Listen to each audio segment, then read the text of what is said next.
Hey, it's Adam Hogue from the CHGO Bears Podcast, ready for my first Bears mock draft of the draft season, the 13th year in a row that I've been doing these, and this year is going to be exciting. But first, a little bit of a plug. Make sure you are following our CHGO Bears offseason database with all the info you need on these draft prospects, as well as possible additions through free agency. It's all available to our CHGO diehards at allchgo.com.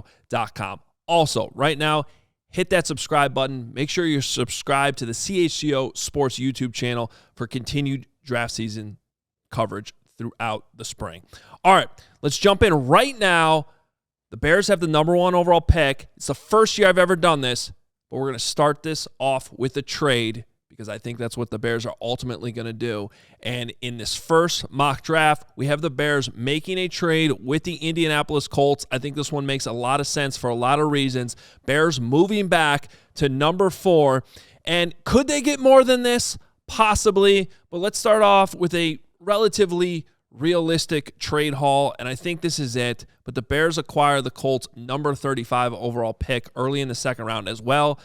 And that 2024 first-round pick next year that I think the Bears are going to try to get in any trade that they trade back from number 1. That gives the Colts the number 1 pick to go get a quarterback. The question for the Bears, though, then becomes, what happens with the Cardinals at number 3? Do they take Jalen Carter or do they take Will Anderson? In this first mock draft, I am going to go with the Cardinals taking Will Anderson to replace the retiring J.J. Watt. They might also lose Zach Allen on that defensive line in free agency. So they go with Will Anderson. The Bears then take Jalen Carter with the number 4 overall pick. No reason to overthink this. You heard Matt Eberflus talk about that 3 technique being the engine that makes the defense go. Jalen Carter can be that guy for the Bears for many years. That's where they go in the first round. So let's go to the early second round now. Number 35 overall. Maybe some will call this an overdraft. That's fine. I'm not in love with the tackle prospects here, but I do want to address the offensive line.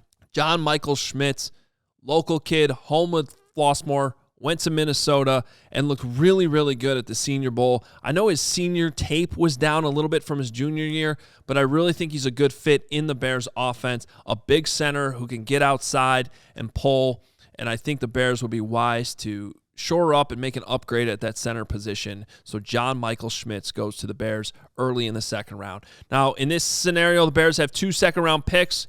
The number 54 overall pick they got from the Ravens in the Roquan Smith trade. That's where right now I'm going with some upside. Edge rusher Keon White from Georgia Tech. Maybe he goes earlier. Maybe he doesn't. I think he's going to test off the charts at the combine, but there's definitely some flaws to his game.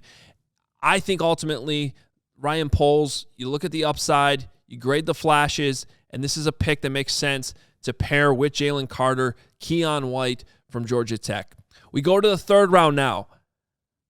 How about another defensive tackle? Some are going to say this is too much. I think that's all the help the Bears need is on that D-line. So I don't mind double dipping at the defensive tackle position. My token Wisconsin guy that I have every year, got to have him in there. But, hey, they usually work out, so maybe just draft him. Keanu Benton looked awesome at the Senior Bowl, and I think he can play at the nose, the 1 technique. I think he can play at the 3 technique, all over the inside of that defensive line, and I think he'd be a great fit for the Bears. Just go all in. Fix that D-line. Address it all early.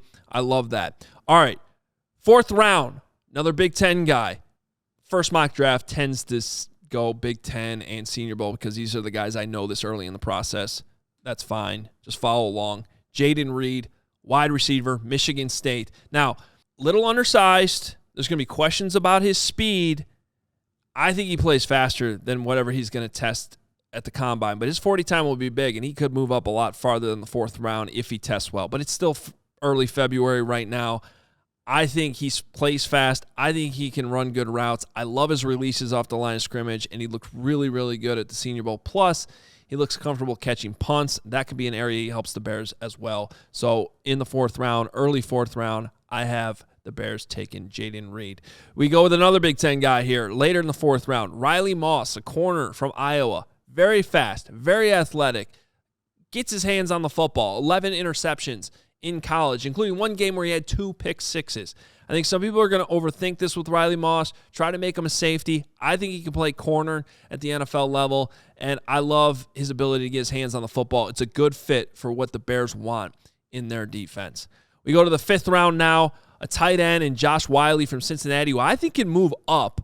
He's big, he's athletic, natural pass catcher, and I don't know if you noticed this, but Cincinnati's been pumping out NFL talent the last couple of years. Granted, Luke Fickell left there, but Wiley still played under Fickell. I think this is a good fit. I wouldn't be surprised to see Wiley move up, but this is a deep tight end draft. Maybe not the highest position of need for the Bears, but with so much tight end talent in this draft, I think it would be smart for the Bears to eventually take somebody from this class. All right, later in the 5th round as well, finally have to address the offensive line tackle position. Tyler Steen from Alabama. This is a Vanderbilt transfer who came to Alabama as a senior and fit in flawlessly, went right in there to left tackle, played very, very well, looked good to me at the Senior Bowl as well. So in the 5th round, I think you're getting some value here. He's an experienced player, maybe not the highest graded athletically or with speed and all that, but I ultimately think he's going to be a good pro, and I think the Bears do ultimately have to address the tackle position at some point in the draft. This is a good pick later in the 5th round. And then finally with that last 7th round pick, guy that stood out briefly to me at the Senior Bowl as one of the bigger wide receivers. There's not a whole lot of big wide receivers in this draft, but Puka Nakua from BYU, he's a little over 6'1", 206 pounds, can go up and get the football. And even though he's probably not the fastest guy, he shows good route running ability, can get open. So I like what I saw briefly from Puka Nakua in the Senior Bowl. I think you take a flyer on him in the 7th round. So there it is, my first Bears mock draft, 1.0 of the 2023 draft season. There's going to be plenty to dissect and break down when the Bears actually trade. Will they trade? Who do they trade with? There's going to be more of these to come. Make sure you're following it all at allchgo.com as well as on our YouTube channel. Make sure you hit that subscribe button.